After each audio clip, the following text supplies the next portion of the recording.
कभी भी किंतु परंतु नहीं लगाया, इसीलिए अपलाइन से ज्यादा मंदिर बने लाइफ लाइन के। और दोस्त, कृष्ण भगवान जब अर्जुन को बोलते थे इन पर तीर चलाओ, ये बोलता था मेरे रिश्तेदार हैं, सोच के बताऊंगा कल।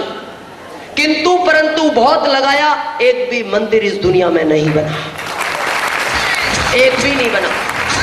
अब आपके ऊपर है, या तो हनुमान बन जाना या अर्जुन बन जाना। अर्जुन बनोगे तो एक भी मंदिर बनने वाला नहीं है, हनुमान बन गए तो आपकी अपलाइन से ज्यादा बन जाएंगे। लेकिन अपलाइन का मतलब क्या है? अपलाइन जानते हो किसको बोलते हैं? जिसने बिजनेस कराया, यस या नो? नो। अपलाइन नहीं, वो तो आपका सेकंड गॉड है जिसने आपको बिजनेस दिया है। अपलाइन का मतलब होता है एक्टिव ग्रोइंग अपलाइन, जो सफल है इस बिजनेस में। और एक चीज का ध्यान रखना, कभी भी सोती हुई अपलाइन से मत मिलना, कभी मत मिलना। सोती हुई अपलाइन के पास चले गए और आपने कहा सर आगे क्या करूं? सो जा, क्योंकि वो खुद सोया हुआ है। एक्टिव ग्रोइंग अपलाइन से मिलना है, हमेशा मिल सकते हैं। और सबसे इंपॉर्टेंट चीज मैं बता रहा हूं, फोर्थ, प्लान शो। जितना ज्यादा प्लान दिखाओगे उतना ज्यादा बिजनेस बढ़ेगा। मोर प्लान मोर बिजनेस। प्लान बहुत जरूरी है। कितने दोस्त हैं जो आरसीएम का प्लान दिखाते हैं? Thank you. डिस्ट्रीब्यूटर कितने हैं? वेरी गुड, डिस्ट्रीब्यूटर बहुत ज्यादा है, थैंक यू। प्लान कम दिखाते हैं। दोस्त, अगर रूबी स्टार बनना है आज से प्लान दिखाओ, आज से ही। पता है क्यों? अरे सबसे आसान काम है, 7 गोले ही तो बनाने हैं, 7 गोले, और रोज एक जैसा ही बनाना है। आज से ही बनाओ। पर आपको पता है क्या लगता है? कहीं गलत ना हो जाए। मेरे को बताओ, नए आदमी को क्या मालूम होलसेलर किधर होता है? नए आदमी को क्या मालूम? बनाओ जैसा बनाना है, और बना दो तो फिर मिटाना मत। नहीं सर गलत हो गया, नहीं, यही रहेगा। जो बना दिया बना दिया। और जिंदगी में ध्यान रखना, अगर जिंदगी में नंबर 1 बनना है, किसी के साथ भी बात करो कॉन्फिडेंस के साथ बात करो। कॉन्फिडेंस बहुत जरूरी है। जाली पासपोर्ट से लोग विदेश चले जाते हैं, ओरिजिनल वाले यहीं घूमते रह जाते हैं। क्यों? ये कॉन्फिडेंस की ताकत है। जाली पासपोर्ट वाला कॉन्फिडेंस के साथ बात करता है, बोलता है फ्लाइट लेट क्यों हुई, मेरा अरबों का नुकसान होगा, मेरे को इमीडिएट टिकट चाहिए, किसी भी फ्लाइट की दो। वो कहता है पहले इसको निकालो। कॉन्फिडेंस। अपलाइन ए बनता है या अपलाइन में यू? नहीं, मैंने बना रखा, आप देख सकते हैं तीसरे नंबर पे। ए बनता है या यू? ए वाले हाथ खड़ा करें, नहीं संकोच खड़ा करो, मैं बना रहा हूं 4 साल से दोस्त। Thank you. यू वाले तो आपने मेरे को मना क्यों नहीं किया? ये गलत है। और मैं पिछले 4 साल से बना रहा हूं, 4 साल हो गए। बॉम्बे जैसी पढ़ी लिखी सिटी है, मेरा सेमिनार होता है वहां 12-12, 13-13 हजार लोग मेरा सेमिनार सुनने आते हैं। लेकिन दोस्त, आज तक किसी की हिम्मत नहीं हुई कि ये शब्द गलत है दिनेश जी, किसी ने नहीं कहा। क्यों? दिनेश चौधरी इतनी कॉन्फिडेंस के साथ बात करता है, उनको लगता है हो सकता है आजकल वर्णमाला ही चेंज हो गई हो, क्या पता। कॉन्फिडेंस के साथ बात करो, प्लान दिखाओ। मोर प्लान मोर बिजनेस। जितना ज्यादा प्लान दिखाओगे उतना ज्यादा बिजनेस बढ़ेगा। और एक चीज मैं आपको महत्वपूर्ण बता दूं, इस बिजनेस में कभी भी अपना दिमाग मत लगाना, कभी नहीं। माइंड तो लगाना ही नहीं। और जिसने इसमें माइंड लगाया वो इसमें सक्सेस नहीं होगा। हर चीज में सक्सेस हो जाओगे, इसमें नहीं। अगर इसमें सक्सेस होते माइंड लगाने से, तो इस बिजनेस के पहले क्यों नहीं थे? अपना दिमाग तो इसमें काम करेगा ही नहीं। और जिन्होंने लगाया, बताऊं क्या होता है? जो ट्रेन कलकत्ता से दिल्ली जाने के लिए बनी है, मान लो दिल्ली जाना है, कहीं भी जाना है, हमारे रतलाम से एक ट्रेन निकलती है शाम को बॉम्बे के लिए, जयपुर मुंबई, शाम को 7 बजे और सुबह 7 बजे पहुंचती है मुंबई रतलाम से। एक व्यक्ति को रतलाम से मुंबई जाना था, बड़ा इमरजेंसी काम था, जून का महीना था, ट्रेन में पैर रखने की जगह नहीं। उसने सोचा क्या किया जाए, इलेक्ट्रॉनिक लाइन है, ऊपर बैठ नहीं सकता, बसें जाती नहीं, फ्लाइट की व्यवस्था नहीं, जाना जरूरी था। उसने सोचा अपना दिमाग लगाओ। उसने पता क्या दिमाग लगाया?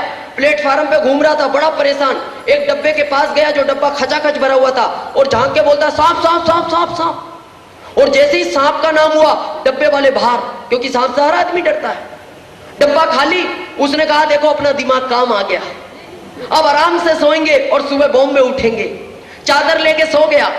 सुबह की 7 बजी झाड़ू लगाने वाला आया, उसने उसको उठाया, बोले भाई साहब उठो। उसने कहा क्या आ गया? उसने कहा रतलाम आ गया। उसका दिमाग खराब। उसने कहा पागल हो, अरे सुबह की 7 बजी है, बॉम्बे आना चाहिए, क्या ट्रेन चली नहीं? उसने कहा ट्रेन तो बॉम्बे पहुंच गई। बोले फिर? बोले रात को इस डब्बे में सांप था, ये डब्बा यहीं काट दिया गया। तो ध्यान रखना, अगर दिमाग लगाया तो डब्बा इधर ही रह जाएगा, रूबी स्टार नहीं पहुंचेगा। दिमाग तो लगाना ही नहीं। दोस्त, जो रॉयल्टी अचीवर्स हमारे सामने थे, इन्होंने इन्हीं चीजों को फॉलो किया और इसीलिए आज इस मुकाम पर पहुंचे हैं। लेकिन इसके बाद इस बिजनेस का आखिरी मुकाम होता है टेक्निकल, जहां जाने के बाद इनकम होती है लाखों रुपए पर मंथ। यहां आने के बाद आदमी को बोला जाता है फाइनेंशियल फ्रीडम, आर्थिक आजादी मिलती है। किसी भी चीज को खरीदने के लिए उसको सोचना नहीं पड़ता। क्या उन महागुरुओं से मिलना चाहोगे जिनके ग्रुप में सैकड़ों रॉयल्टी अचीवर्स, कई टेक्निकल अचीवर्स होते हैं? लेकिन इन महागुरुओं से बात करने के बाद मैं छोटी सी बात में आपको इस बिजनेस के वो टर्निंग पॉइंट बताने वाला हूं। और जो आज शुरू से आप बैठे हो, मैं आपको दावे के साथ बोलता हूं, आज आपको अर्थ मिल जाएगा इस बिजनेस को क्यों करना चाहिए। इनसे मिलने के बाद वो बातचीत मैं आपसे करूंगा बहुत शॉर्ट समय में, क्योंकि मेरे को भी निकलना है, मेरी ट्रेन है कलकत्ता से। लेकिन मैं उन महागुरुओं को यहां बुलाऊंगा और उन महागुरुओं के स्वागत में क्या करना चाहिए मेरे को बताने की जरूरत नहीं है। मैं इनवाइट करूंगा उन सारे टेक्निकल अचीवर्स को, प्लीज वेलकम, एक बार बहुत जोरदार तालियों के साथ।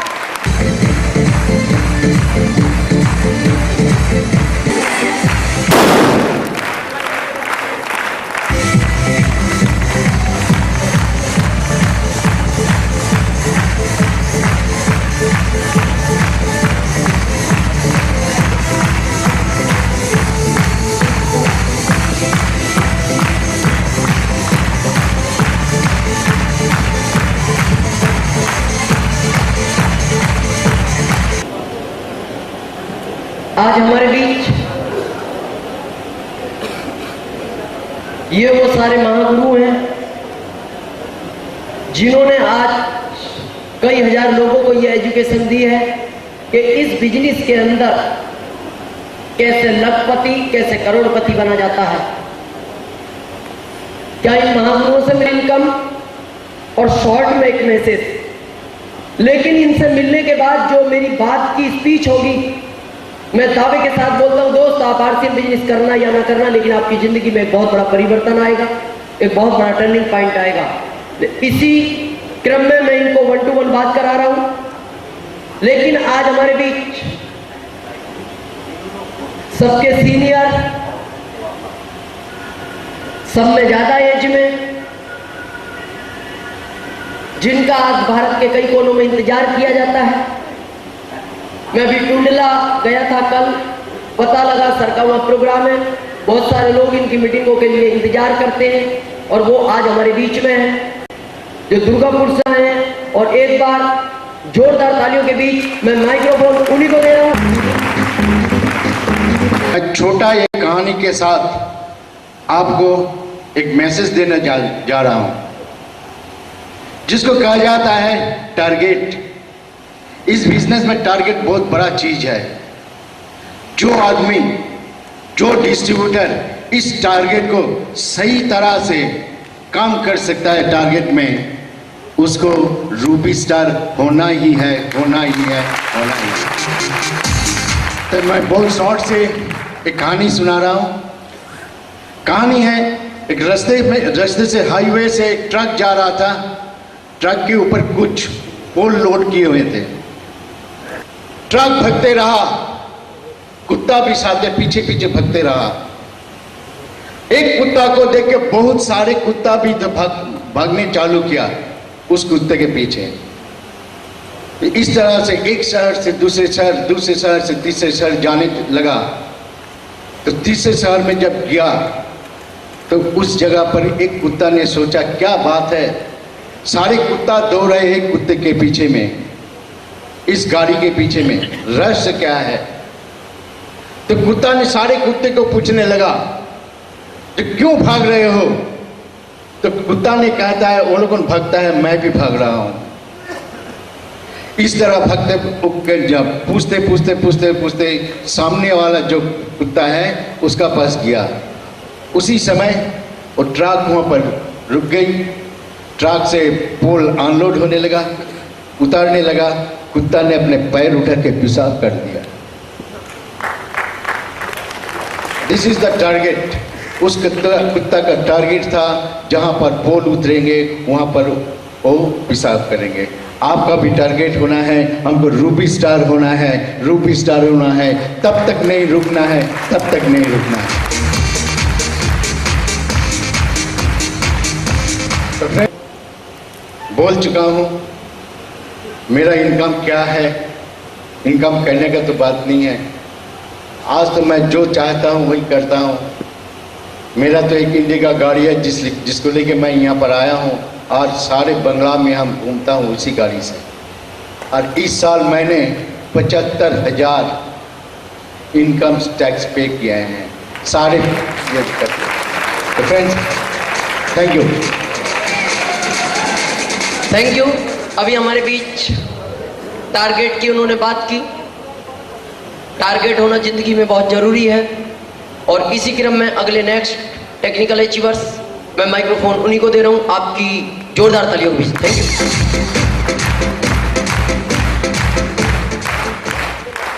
পরিচয় রাজকুমার চান্ডাক। আর বাস্তবে এই আরসিএম বিজনেস আমি করি কেন, সিম্পল মেসেজ। আমার কাছে আরসিএম লোকে বলে রাইট কনসেপ্ট মার্কেটিং, আর আমি বলি এটাকে রুপিয়া ছাপনে কি মেশিন। কারণ আমাকে যদি কেউ জিজ্ঞেস করে মিস্টার চান্ডাক তোমার কটা সন্তান, আমি বলি আমার 3টে সন্তান। যদি জিজ্ঞেস করে কটা মেয়ে, আমি বলি আমার এক মেয়ে 9 বছর বয়স, এক ছেলে 3 বছর বয়স, তৃতীয় সন্তান আমার কাছে আরসিএম।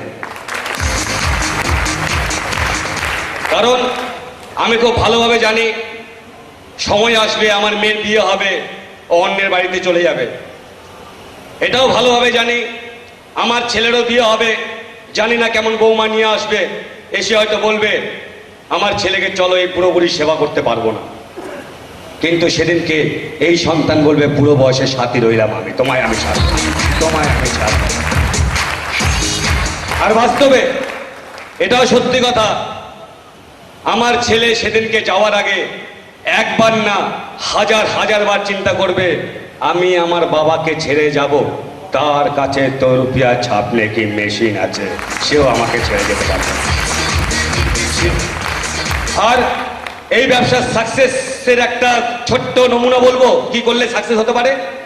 यस, आप लोग खाली मुस्कुराते रहो, किसी को देखो हंसो, हंसते रहो। मैंने क्या किया, आज से 27 साल पहले एक खूबसूरत लड़की को देख के थोड़ा मुस्कुराया था। मैंने मुस्कुराया, उसने भी मुस्कुराया। 15 साल प्यार, 12 साल शादी, 2 बच्चे, मेरी जिंदगी बदल गई।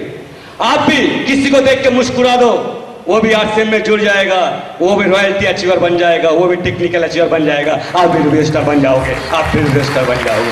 Thank you, thank you, thank you very much. Technical achiever microphone दे रहा हूं, आपकी जोरदार तालियों के बीच। Thank you.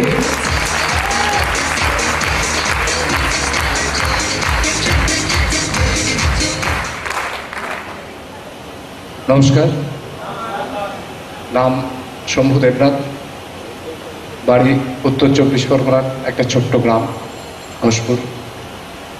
একটা সাধারণ গ্রামের একদম সাধারণ পরিবারের একটা চাষির ছেলে। 27 মাস বিজনেসটা শিখছি, শিখতে শিখতে আজকে এই জায়গায় পৌঁছেছি। তো আমি মেসেজ আজকে যা শিখলাম, বিশ্বাস করুন আজকে এক একটা কথা আমি যা শিখলাম, যার থেকে শিখলাম, আজকে যিনি এখানকার গুরু, please big hands mister Dinesh Sharma. আর এই বিজনেসে যিনি সবসময় আমাকে কি বলবো গাইড করেন পিতার মতো, please begins mister Prabir Kumar Roy মাই অ্যাপ্লাই। আর যিনি আমার গুরু, আপনাদের সবার গুরু, তিনি আজকে এখানে নেই, যেখানেই থাকুক, please begins mister Sanjiv Goenka. তো একটা ছোট্ট কথা বলবো, আজকে যারা এখানে এসছেন প্রত্যেককে সৌভাগ্যবান, কারণ আর্টসিম বিজনেসের যত রুবিস্টার তৈরি হয়েছে এরকম সেমিনার থেকে তৈরি হয়েছে। আজকে যারা এসছেন প্রত্যেকে রুবিস্টার হতে এসছেন, রুবিস্টার হতে এসছেন, রুবিস্টার হতে এসছেন। সেই জন্য ঈশ্বর আল্লাহ he had to prove something with us. যারা এসছেন তাদেরকে ঈশ্বর আল্লাহ নিয়ে এসছেন। থ্যাংক ইউ, গুড আসছেন। Thank you. और हमारे नेक्स्ट टेक्निकल अचीवर माइक्रोफोन में उन्हीं को दे रहा हूं, आपकी जोरदार ताली होगी। Thank you. নাম শ্যামল মণ্ডল, উত্তর চব্বিশ পরগনা ডিস্ট্রিক্ট, ইছাপুরে বাড়ি। আমি এই বিজনেসে 26 মাস ধরে জয়েন করেছি। আমি এই বিজনেস জয়েন করার আগে আমি এটা কাপড়ের ব্যবসা করতাম, কিন্তু আমার মনে বহু স্বপ্ন ছিল আমি জীবনে অনেক কিছু করব, কিন্তু তার পথ পাইনি। আমাকে একমাত্র পথ দিয়েছে আরসিএম বিজনেস, যেখান থেকে আমি জীবনে স্বপ্ন সফল করবো। Thank you. और नेक्स्ट और लास्ट टेक्निकल अचीवर, एक बार जोरदार तालियां। Thank you. হ্যালো, নাম মোহাম্মদ সাইনুল হক। আরসিএম বিজনেসের আগে আমার জীবনটা খুব অন্ধকারে ছিল। আজকে আমি স্টেজে দাঁড়িয়ে আছি ঠিকই, বাস্তবতা আমার চোখ দিয়ে জল আসছে। 1,500 টাকার জন্য লোকের পা জড়িয়ে ধরেছি, দুবেলা খাওয়া হতো না। বাবা 37 বছর চাকরি করতেন, আমি ওই স্কুলে চাকরি করতাম, সেই স্কুলে আমাকে বেতন দিত না। যেদিন আমি আরসিএম বিজনেস শুরু করলাম, যিনি আমাকে এই জায়গায় এনেছিলেন তার জন্য একবার দিল খুলে হাত তালি দেবেন মিস্টার শম্ভু দেবনাথ। যেদিন আমাকে আরসিএম বিজনেসে নিয়ে এলো, আমাকে হাজার লোক আমাকে তখন বলছে তুমি করো না, হবে না, হবে না। আর আমি প্রতিদিন শুধু দুঃখের কথা ভাবছি, আর আমি কাজ করে যাচ্ছি, কাজ করে যাচ্ছি, কাজ করে যাচ্ছি, কাজ করে যাচ্ছি, কাজ করে যাচ্ছি, কাজ করে যাচ্ছি, কাজ করে। যেদিন আমি রয়্যালটি হলাম, যারা বলছিল হবে না তোর দ্বারা, তুই পারবি না, তোর বাবা প্রাইমারি স্কুলে চাকরি করতো, তুই মোটর সাইকেলের স্বপ্ন দেখিস না কোনোদিন, ওসব ছোট জিনিস। যেদিন আমি প্রথম রয়্যালটি অ্যাচিভার হলাম, তারা এরকম কালে চড় মেরে বলছে বাবুর কাছে বোকা বেনে গেলাম, বাবুর কাছে বোকা বেনে গেলাম। যেদিন আমি টেকনিক্যাল অ্যাচিভার হলাম, যেদিন আমি কোট প্যান্ট টাই পরে আমার গর্ভধারিণী মায়ের সামনে দাঁড়িয়ে, মা তখন চোখ মুছতে মুছতে বলছে আমি পৃথিবীতে তোকে জন্ম দিয়ে আমার সার্থক জীবন হয়েছে, তুই বড় হ, তুই বড় হ, বড় হ।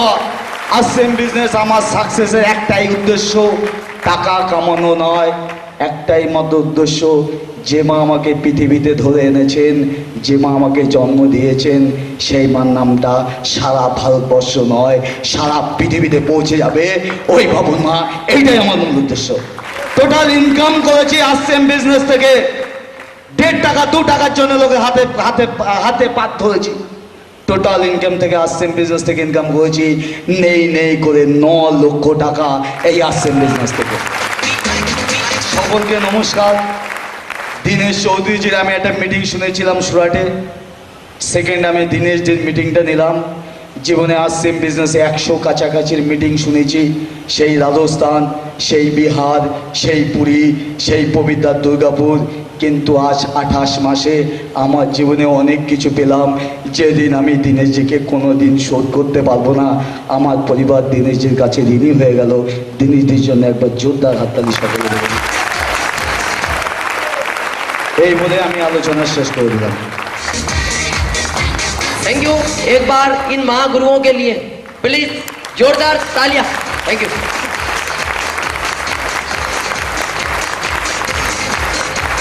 Thank you. एक बार इनके लिए जोरदार तालियां please. Welcome. Thank you. Thank you. चाहते हो यहां तक पहुंचना? दोस्त, आज के 4 साल पहले मैंने इसी सफर को स्टार्ट किया था। मेरा पहला स्टेटमेंट था 416, अगले महीने 738, तीसरे महीने 1154, और आज अगर मैं अपनी इनकम की बात करता हूं, हालांकि बात आपको हजम नहीं होगी, आज आरसीएम मेरे को 1 महीने के अंदर इनकम टैक्स काटने के बाद जो इनकम पहुंचाता है वो एक महीने की है 5,31,000।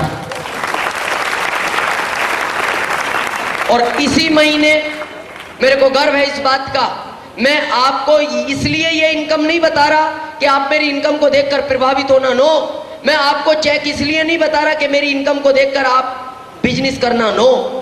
दोस्त, जब मैं अपने आप से कभी कभी अपना प्रश्न पूछता हूं, जब मैं एकांत में बैठ के अपने अंदर के इंसान से बोलता हूं और मैं पूछता हूं, दिनेश चौधरी, आज के 4 साल पहले की तू तेरी जिंदगी देख। आज के 4 साल पहले तू केवल जिस गवर्नमेंट के लिए काम करता था 8 घंटे, वो गवर्नमेंट सिर्फ तेरे को 2,075 रुपए दिया करती थी, और आज उसी गवर्नमेंट को तू हर महीने 25,000 इनकम टैक्स देता है। दोस्त, जब एकांत में बैठता हूं तो मेरे अंदर का इंसान बोलता है, मेरे को गर्व होता है अपने आप पर, जब मेरे अंदर का इंसान बोलता है, दिनेश चौधरी तू सोच, आज तेरी एजुकेशन एक कलेक्टर से 25 गुना कम है और तेरी इनकम आज एक कलेक्टर से 25 गुना ज्यादा है। और एक कलेक्टर को तो सिर्फ एक जिला पहचानता है, दिनेश चौधरी आज तेरे को ये भारत पहचानता है। ये सब कुछ आपको ये बिजनेस दे सकता है, सब कुछ दे सकता है। इसी महीने में इस बिजनेस से करोड़पति बना। और दोस्त, मैं आज इसीलिए आया हूं, क्या आप चाहते हो इस बिजनेस से करोड़पति बनना? चाहते हो रूबी स्टार बनना? इसके लिए ठानना पड़ेगा, ठानना। ठान सकते हैं? किसको कहते हैं ठानना? दिल में लेना। दिल में लेना, यस, ओके, पर ठानना कुछ और है। संकल्प में कोई विकल्प नहीं। संकल्प में कोई विकल्प नहीं, यस, ओके, पर ठानना कुछ और है। जो सोच लिया वो करके दिखाना, यस, ओके, पर ठानना कुछ और है।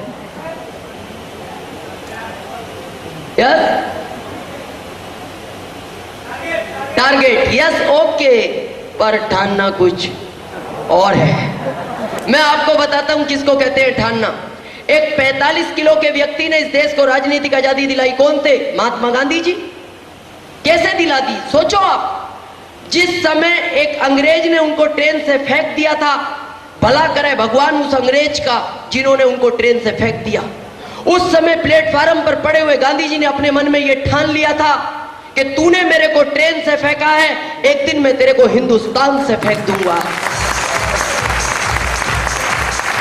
कोई बता सकता है इस देश को आजाद होने में कितने साल लगे? 200? नो, ये देश उसी दिन आजाद हो गया था जिस दिन गांधी जी ने ठान लिया था। 200 साल तो प्रोसेस में लगे हैं दोस्त। जिस रोशनी को आज आप देखते हो, ये हिसाब हमने लगाया कि 10,000 बार में एडिसन ने इसका आविष्कार किया, नो, लाइट उसी दिन बन गई थी जिस दिन एडिसन ने ठान लिया था।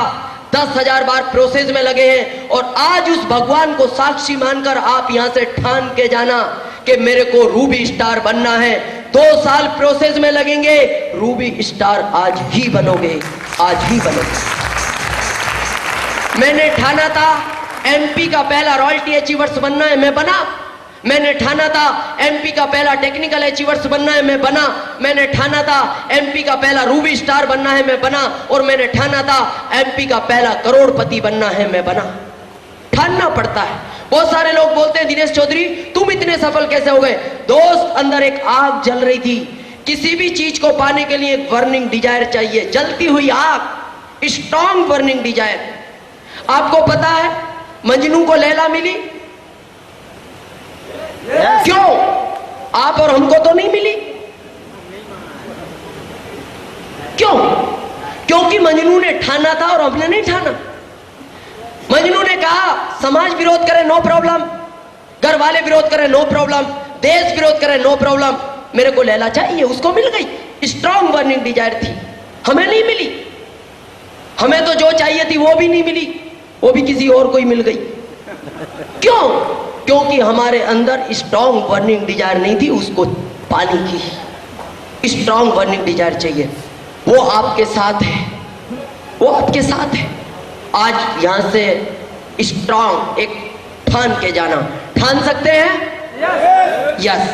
दोस्त, आज बहुत सारे नए दोस्त हैं। मैं एक चीज आपको बता दूं, आज यहाँ बहुत सारे नए दोस्त आए होंगे आज अपनी जिंदगी में एक डिसीजन लेना, आज निर्णय क्या, या तो मेरे को करना है या फिर नहीं करना।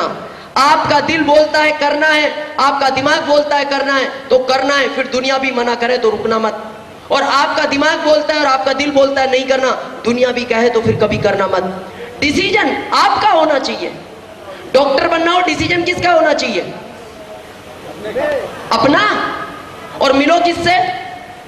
जो डॉक्टर बन चुके हैं। आईएएस बनना हो, डिसीजन खुद का, और मिलो किससे? जो आईएएस बन चुके हैं। आरसीएम का डिस्ट्रीब्यूटर बनना है, डिसीजन खुद का लेना, और मिलो उनसे जो आरसीएम में सफल हो चुके हैं। और आप सबसे बड़ी गलती क्या करते हो? जाके पड़ोसी को पूछते हो आरसीएम कर लूं क्या? क्या बताएगा? अरे अगर आईएएस बनना है, एक सड़क पे जाते हुए रिक्शा वाले को पूछ दो भाई साहब रुको, वो कहेगा बताओ आईएएस बन जाऊं क्या? वो कहेगा पागल है, रिक्शा चला। जिनको इसका नाम भी याद नहीं है, कभी उनसे राय मत लेना। एक बार मैं किसी को ट्रेन के अंदर प्लान दिखा रहा था। ट्रेन के अंदर एक भाई साहब पास में बैठे थे, मेरे को बोलते हैं राम सीएम की बात कर रहे हो क्या? राम सीएम। मैंने कहा आपको किसने बताया? बोले एक व्यक्ति कई बार बताने आया पर मैंने किया नहीं। मैंने कहा अच्छा किया नहीं किया? बोले क्यों? मैंने कहा मैं राम सीएम की नहीं, मैं तो भोले शंकर की बात कर रहा हूं। बताओ जिसको नाम याद नहीं है वो क्या बताएगा? कोई यहाँ आई स्पेशलिस्ट डॉक्टर साहब है, आंखों के स्पेशलिस्ट? नो हो तो मैं माफी चाहूंगा। एक बार एक माँ अपने बच्चों को एक डॉक्टर साहब के पास लेके गई, आई स्पेशलिस्ट थे। माँ ने कहा डॉक्टर साहब मेरे बच्चे को एक के दो दिखते हैं, मेरे बच्चे को एक के दो दिखते हैं। तो डॉक्टर साहब का जवाब था तुम चारों को एक ही बीमारी है क्या?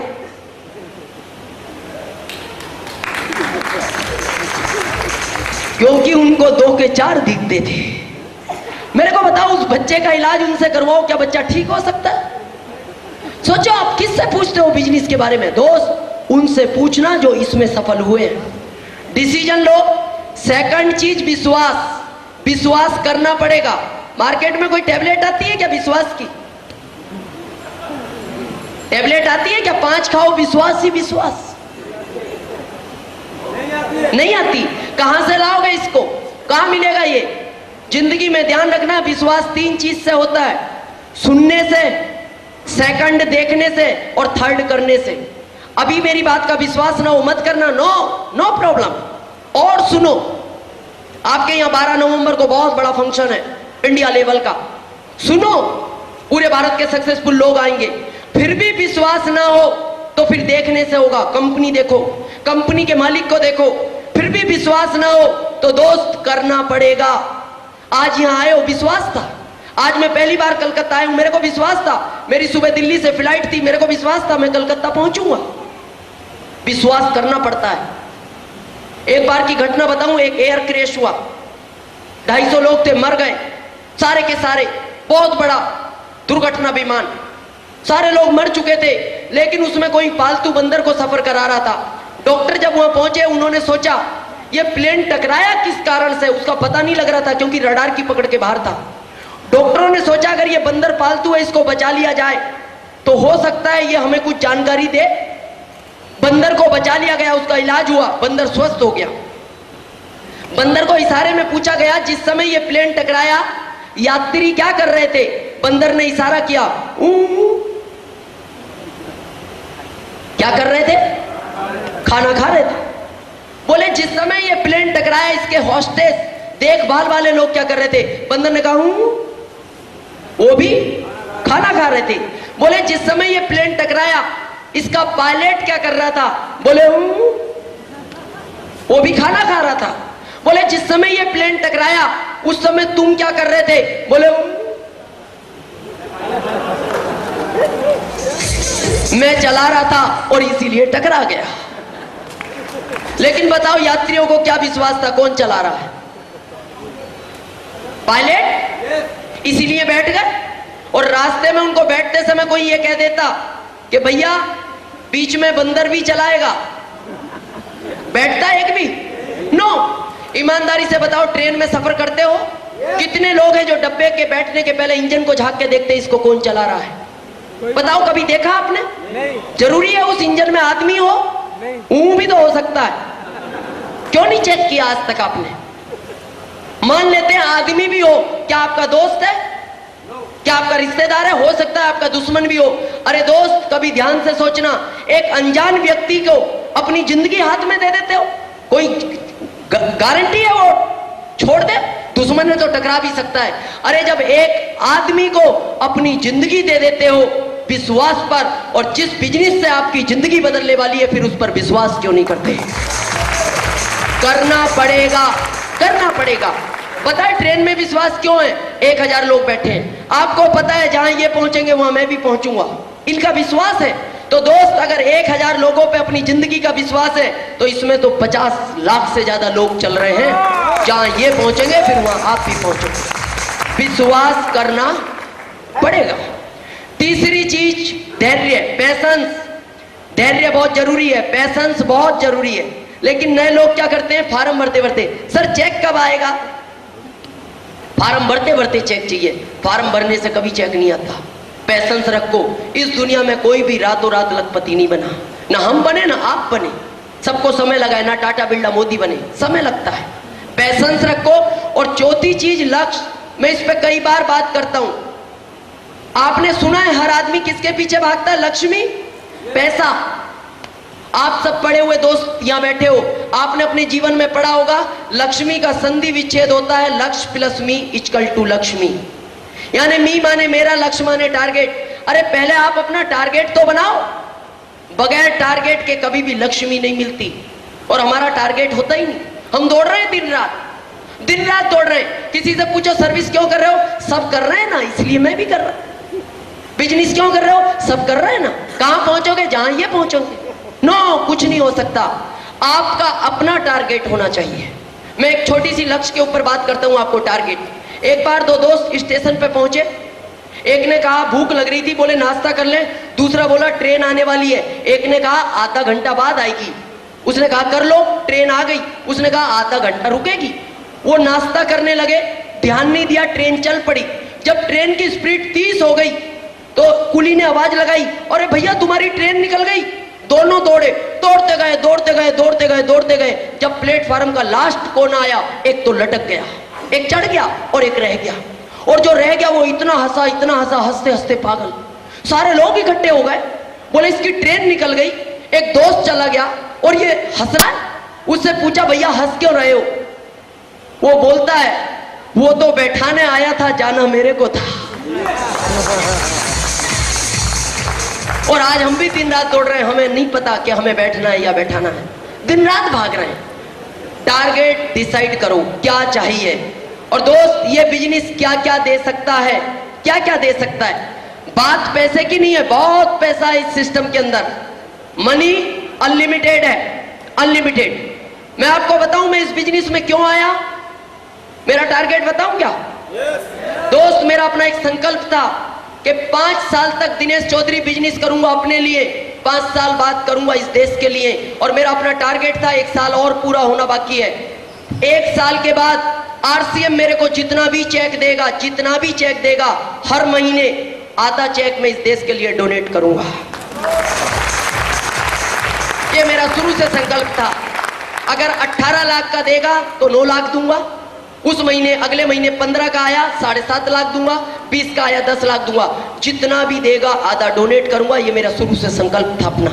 और दोस्त, यही एक ऐसा बिजनेस है जो आपको इस लायक बना सकता है, इस देश के लिए काम आओ, इस समाज के लिए काम आओ, अपने परिवार के लिए काम आओ, सब कुछ दे सकता है।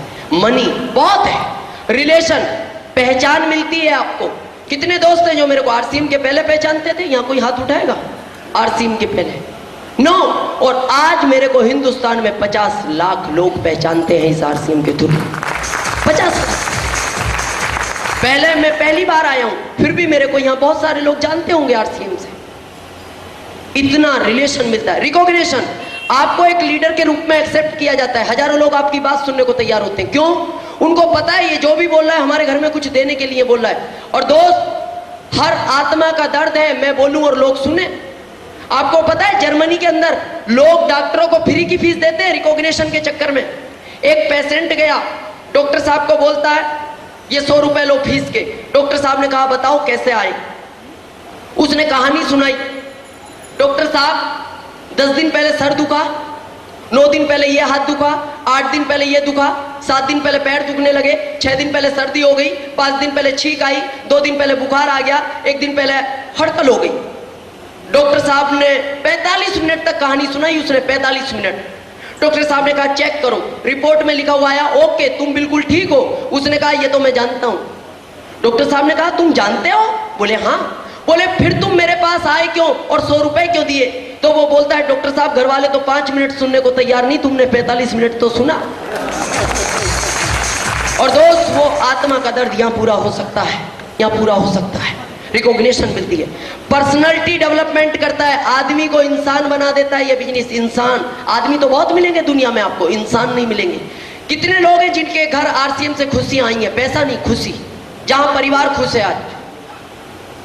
वेरी गुड दोस्त, आज मेरा परिवार बहुत खुश है। मेरी पत्नी, मेरा बच्चा, एक ही लड़का है मेरा 10 साल का, एक ही पत्नी है, दोनों बहुत खुश हैं। मेरी पत्नी मेरे को बोलती है पैसा, पैसे से खुश नहीं है। वो कहती है मेरे को इस बात की खुशी नहीं है आपके पास 4 कारें 3 बंगले और आपकी इनकम 5.25 लाख पर मंथ है। नो, मेरी पत्नी एक ही बात बोलती है जो हुआ अच्छा हुआ, मेरे को खुशी इस बात की है आप सुधर गए। तो आप ये मत सोचना मैं पहले बिगड़ा हुआ था, ऐसा नहीं है। मेरा लड़का है 10 साल का, पता है मेरे को क्या बोलता है? आप पहले वाले ही पापा हो क्या? आप ये मत समझना पहले दूसरे थे, पहले भी मैं ही था। क्यों बोलता है वो ऐसा पता है? आज के 4 साल पहले मैं उसको मारता बहुत था, बहुत पीटता था, आज मैं उसको प्यार बहुत करता हूं। इस बिजनेस ने सिखाया। पहले बहुत गुस्सा था मेरे अंदर। 4 साल से आज तक किसी ने मेरी जबान से हल्का शब्द नहीं सुना, और 4 साल पहले हल्के शब्द के बगैर मैं बात नहीं करता था। इस बिजनेस ने बहुत चेंज किया है, सब कुछ, पहनना, चलना, बोलना। आप किसी को प्लान दिखाने जाते हो?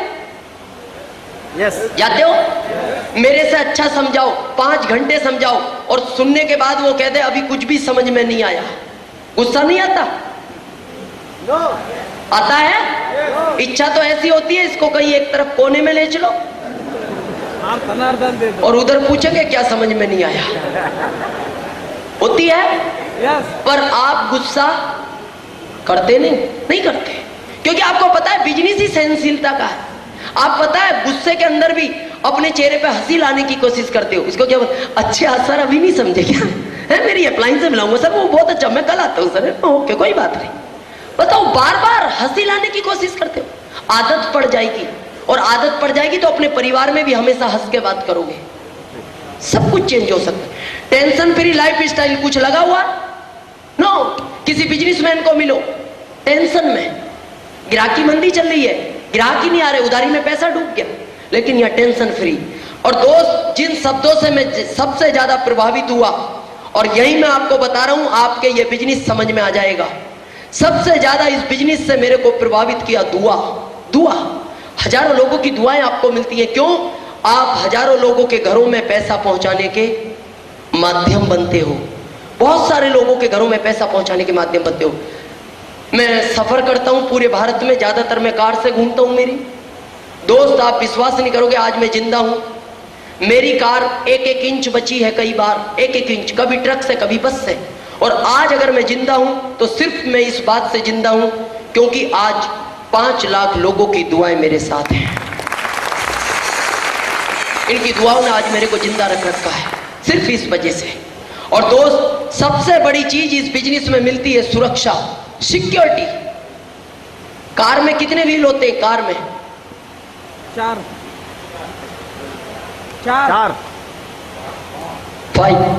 5, एक पीछे स्टेपनी है।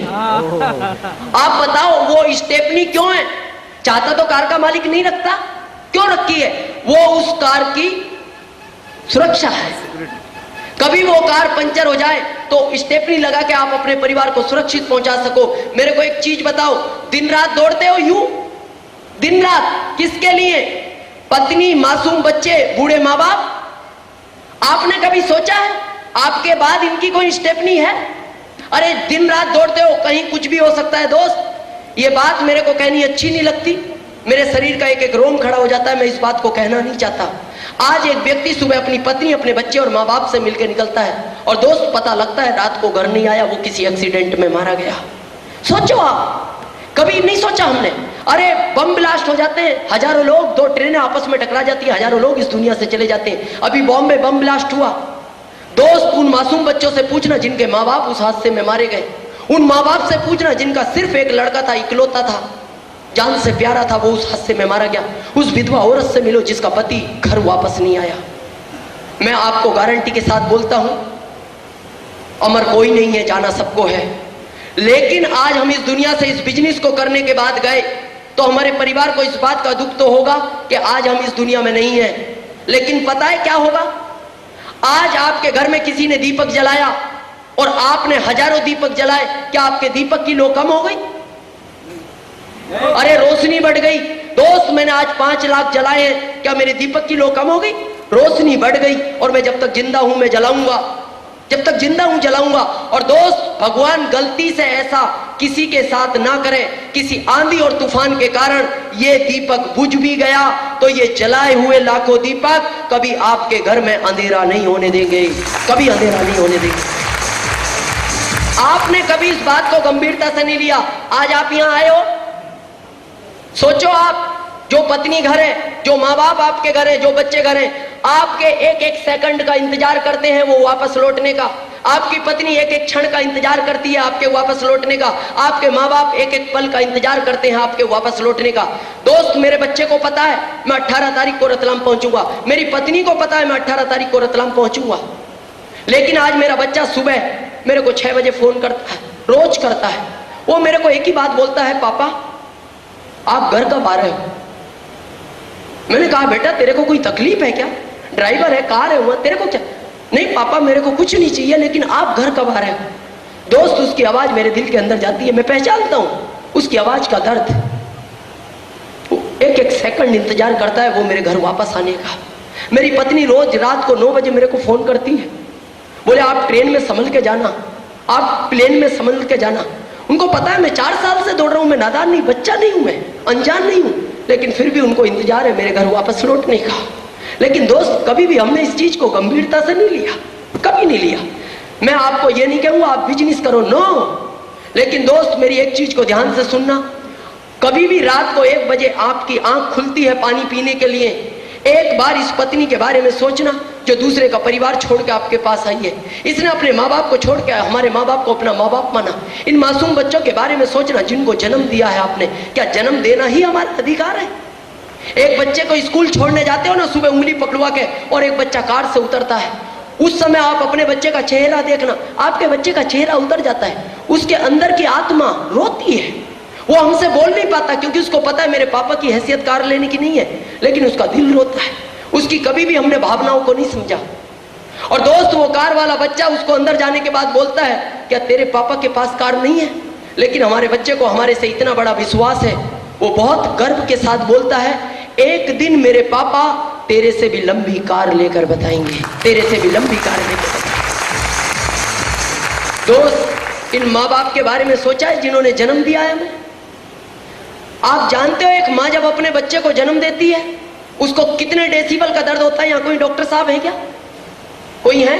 नहीं तो मैं आपको बताऊं, एक माँ जब अपने बच्चे को जन्म देती है उसको 12 डेसिबल का दर्द होता है, 12 डेसिबल का। लेकिन साइंस बोलती है 10 डेसिबल दर्द की अंतिम सीमा है, अंतिम। मेरे को बताओ फिर 2 डेसिबल का दर्द वो माँ कैसे सहन करती है? 10 के बाद तो आदमी मर जाता है। क्यों? उसको पता है एक नन्ना मुन्ना बच्चा मेरे आंगन में जन्म लेगा, जब ये बड़ा होगा और जो सपने मैंने देखे हैं मैं तो पूरा नहीं कर पाई, मेरा बच्चा उन सपनों को पूरा करेगा, मेरा बच्चा उन सपनों को पूरा करेगा। और दोस्त ये सब कुछ देखने के बाद आपके अंदर का इंसान बोलता है मेरे को ये बिजनेस करना चाहिए, तो आप करना, और 5 साल तक छोड़ना नहीं। और आपके अंदर का इंसान और आपकी आत्मा गवाही ना दे, आप इस बिजनेस को बिल्कुल मत करना, बिल्कुल नहीं करना। लेकिन मैं एक लास्ट में अपनी बात बता रहा हूं, इसके साथ मैं बात को खत्म करूंगा। और आपके अंदर का दिल अगर बोलता है करना है तो करना। आज आप बिजनेस करते हो, कभी उतार चढ़ाव आएंगे, कई बार आएंगे, कई बार आप गिरोगे, कई बार आपको लगेगा। आज मेरे पास बहुत फोन आते हैं, सर हम बिजनेस को कर रहे हैं, बहुत चैलेंज आ रहे हैं। दोस्त एक बार की बात है, एक बच्चा स्कूल जाता था। स्कूल जाते समय वो अपने पापा को बोलता था, पापा सबके पापा स्कूल में आते हैं, आप कभी भी मेरे स्कूल में नहीं आते, पापा प्लीज एक बार आप मेरे स्कूल में आओ। वो बार बार बोलता था, बार बार बोलता था, लेकिन उसके पापा कभी भी स्कूल में नहीं जाते थे। उसने एक दिन अपने पापा से कहा, पापा क्या मेरे से कोई गलती होगी पापा, क्या मैंने ऐसा कोई गुनाह कर दिया जिससे आप मेरे से नाराज हो पापा? अरे सबके पापा आते हैं पापा, सब बच्चे मेरे को बोलते हैं, आप क्यों नहीं आते? लेकिन दोस्त उसके पापा ने उसको कोई जवाब नहीं दिया। एक दिन उस बच्चे ने रेस में भाग लिया और जब वो अपने घर से निकलता है तो अपने पापा के रूम में जाता है और उनके पैर छू के बोलता है, पापा आज मेरे को आशीर्वाद दो, आज मैंने एक रेस में भाग लिया है और आज मैं आपको गारंटी के साथ बोलता हूं, मैं आज आपको जीत कर दिखाऊंगा, किसी भी कीमत पर मैं आज स्कूल में पहला नंबर लाऊंगा।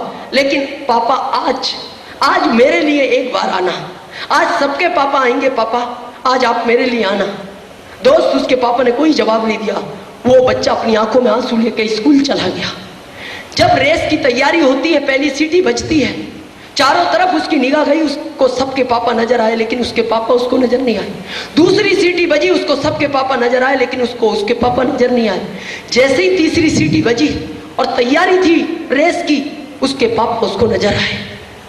दोस्त उसके अंदर इतनी खुशी आई, उसने कहा आज पहली बार मेरे पापा मेरे को देखने आए, किसी भी कीमत पर जीत कर बताना है। उसकी आंखों में प्यार के आंसू थे और वो इतने उत्साह के साथ दौड़ता है, इतने कमिटमेंट के साथ दौड़ता है कि वो गिर जाता है।